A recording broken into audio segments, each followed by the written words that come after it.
What is up, Sneeples? We are looking at the generic cards now. That is, we are going to be looking at every single one of these generic cards and seeing what cards we would play in Constructed, what cards we would look to draft, and what cards we are looking to stay away from. So let's get into generics. Here we go. Alright, going on with the generics. I know they're kind of boring, but they're kind of not, because generics really affect the most heroes, obviously, and I think when we start off with Stonewall Gauntlet, this is really going to be played just about everyone. I feel like the hands, for the most part, have been the underlooked equipment. That being said, we did just get Apex Bonebreaker. Yeah, this card I think is going to be very good. It's going to be very good against Ninja, but it's just an overall just a power creep over Iron Rock Gauntlet. And I think if you were planning to play Iron Rock Gauntlet, now you play Stolen Gauntlet. But if you were just, worried about Zin, worried about Fi, worried about Katsu, worried about anything that needs a chain link, maybe even boost dash, this is a card that can help you just get them, just help you keep the damage coming in low. I think this card has a lot of upside. This kind of reminds me something like Balance of Justice, where yes, there's like decks it won't really do much against, but even if that's the case, it does just block for one, and that's just sometimes all you need. So I'm a huge fan of Stolen Gauntlet. I think at the very least this is very good sideboard for a lot of heroes, but especially if we're getting into a Ninja meta, which maybe we are, this can be a very big card to have. All right, next up we have Rowdy Locals. Yeah, this is an interesting one. This might work best with I'm not even sure what this works, but it's like essentially could be a 0 for 4 with an on hit. I think this would be fine in limited. I don't even know if I'd pick this pack one. I don't think I would pick this pack one pick one. I think this would be something I would consider a little bit later. It does block for 3, which is nice. But honestly, unless there's just like a deck that I want to discard cards with, like a Beast Within, but you're not playing this in Burt, that's for sure. I think this is more of a dud than anything else. I don't think this is going to see constructed play. If you disagree, please let me know, because I'm kind of interested. I just don't see it. The weakest link, however, I think this could see constructed play. This having an on-hit effect, I think this could be an Azuri in an Azuri deck. I think if you're going against heroes such as like Illusionist that have no base defense, you have Brute with like Wild Ride, Pulping, and Bear Fangs. It's very good against Brute. I think as a Brute you could play this. You could play this in the mirror matches. I think this card actually could see some play. I think it would be something similar to Humble or Erase Face, where it'll have certain matchups where it'll be very good and other matchups where it's kind of whatever. But it is a 2 for 6 that blocks for 3, right? So it does have that over a Humble. It's kind of like Amnesia, except I think it could maybe even hit more things than Amnesia. I'm not sure. Amnesia actually is going to be coming back in a big way to counter the pouncing or the crouching tigers as well. All right, next up, Prismatic Leyline. This card is interesting. Yeah, I think this card works, but then I don't know. I'm not sure. I'm just not sure. What immediately comes to mind is Runeblade. You can just play this and then play some sort of Runeblade attack. And then if it's I'm kind of fine if it's blue, because then most of the time your blue card now will have some sort of breakpoint, which that could be good. It could make a blue card good. And with Viscera, you can get a rune chant off of it now. But yeah, talking with Staxwell, we did a video together on this card, or we were looking at it at the very least. And yeah, it feels like you do need to get to the 3 to work for you to get the value off it. So if that's the case, it might be not worth it. It might be hard. So I will currently say that this card is not going to see any sort of constructed play. I think there might be someone who figured it out, but I don't think it's going to see constructed play as of now. Now, in limited, this card's kind of a bomb because you do get a pish posh of colors in limited sometimes. So I'm very much cool with this, especially if you're playing Zen. I think in limited, this is a bomb with Zen. All right, next up, Blanche. It's a 7. It's good for against those Herald Triumphs. 3 for 7, blocks for 2. Yeah, they lose all colors, so kind of like an erase phase, kind of like a humble, kind of like a amnesia, just affecting some sort of game state. This is obviously this is gonna be. I think this is gonna be good for limited. I think there's a lot of cards that want you to play a blue card, or just has something to say some sort of color on it, and I think doing this is good to get rid of it. I think this is very much an anti-prism card. I think that is something you could see in constructed, because you could use this as a popper, and you can use it if it hits. Then that yellow pitch is no longer a yellow pitch, which that means no go again. So that's actually really, really good. So I think you could see yellow and red be used against prism. And I think that'd be pretty solid, as they are both poppers. I don't think you'll see blue against Prism. I think blue would see mostly just a limited play. And I think these are good limited cards for the most part as well. So, Emissary of Moon. This is kind of like, I don't know. This is just kind of weird because it doesn't have go again. So you just kind of get to filter possibly your cards you're going to arsenal. It's a 0 for 4. It's a 0 for 4, so I don't think this is going to see play outside of limited. I just don't know where you'd want to do this. In draft, I think it's fine only because this is 0 for 4. I think there's stuff I'm going to be drafting ahead of it, but I think overall, I think this is a good card that I would draft as well. Emissary of Tides. This one kind of similar to Standing Ground, or Standing Order, I should say. Standing Order a little bit, instead of from the arsenal, you gotta do it from the hand, so it kind of just becomes a 2 for 6. I don't know. If it said when you attack or block, I could see this having more value, but it's just attack. So I think it's going to be kind of like Emissary move, where in limited, I think it's fine. It's a 0 for 4. That could be a 0 for 6. I think it's actually better than Emissary Moon in that way.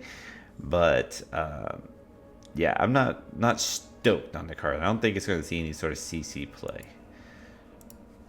Emissary of Wind. This one is like Seek Horizon, but opposite. You put it on the bottom. Just to have a 0 for 4 go again. I don't see this seeing any sort of constructed play in limited. I think it's fine. I would probably play Emissary of Tides before Emissary of Wind, but it probably gets second out of 3. Gravekeeping. So, Gravekeeping can definitely be used as a sideboard card for stuff like Fi. I think Fi is the big one really here, as he has a direct target of what card he's trying to banish from their graveyard, or what card he's going to try to bring out of the graveyard. Yeah, I think that's just about it. I think you could get a little spicy and do this against Levia. I think that'd be fine, but yeah, I don't know. Do you really want to put a sideboard slot in just for Levia and Fi? As of now, I would say it's not worth it, but maybe if those two heroes become relevant, maybe it would be, but as of now, I'm good. Battlefront Bastion. This one's interesting, just because it's something like Fiendel's Spring or Fiendel's Fine Spirit. You can prevent 1 damage, so if the 2 blocks covers it up, then you get to kind of prevent an extra damage after that. Otherwise, it's a 3 block. I don't know. It's okay. It's okay. I think I would play it in limited, because especially with a lot of blues going around, you could block a blue for 2, and that might block it out perfectly. And so did that, preventing that one afterwards would actually be pretty relevant. So I think in that case, it actually works out fairly decent in limited. In constructed, I think there's other poppers you could play, right? I think that's probably what you're playing this as, a popper. I don't think you just play it just because of play it. I think this is a popper, and there's just better poppers out there. Fact finding mission. Yeah, this is I don't know. This is this could see a Uzuri play, but I think it's just cute. I don't think it's necessary in any form. The best thing you could do with this is you could disrupt Azalea's Skullbone cross wraps, right? You attack with this, you hit, and now they can't, do the opt thing with Skullbone cross wrap. I don't think that's going to be worth it to play this. It doesn't even block for 3, so I think Fact Find Mission is solely a limited card, which is like okay too. Like, yeah, you could look at the equipment, which that might not be terrible, right? I wish it said all face down cards, but you get to choose the hands. See if it's that attack reaction one. Yeah, I don't know. Maybe you get the blues. I'm not sure. I think there's better cards to draft over these cards. They're kind of low on my thing. Nimble Strike. We see this get played in Uzuri already. It might still get played, but Uzuri might just have more targets now and more stuff with stealth that she might not need to do the red line Uzuri. In draft, I think this card is particularly good when you look at decks like Zin, but even new, I can see this being pretty good. I mean, even Enigma. You just make sure you have those nimbleisms, right? So probably better not an Enigma, just because she doesn't have attack action cards per se. But definitely New is going to want to use Nimbleism. Zen's going to want to use Nimbleism. And so if you're using Nimbleism, you can use Nimble Strike. Try to draft Nimbleism before Nimble Strike. That is my biggest advice there. All right, Water the Seeds, 1 for 3 with Go Again. That gives your next one a little +1. This definitely reads Zen, pumps up your Crouching Tiger, which is nice. Has 1 for 3 Go Again. Yeah, I think this is definitely a Zen card. This also isn't bad in Enigma either, though. So I like that as well. I think this card could be drafted for both. I don't think it sees any sort of CC play, though. Wounding Blow, 0 for 4. But this one blocks for 3. So we actually like this. I actually like Wounding Blow over like Emissary of Moon and Emissary of Wind. Maybe I'd do Emissary Tie over Wounding Blow, but even that, I'd probably go Wounding Blow. 0 for 4, block 3, too good. I'm in.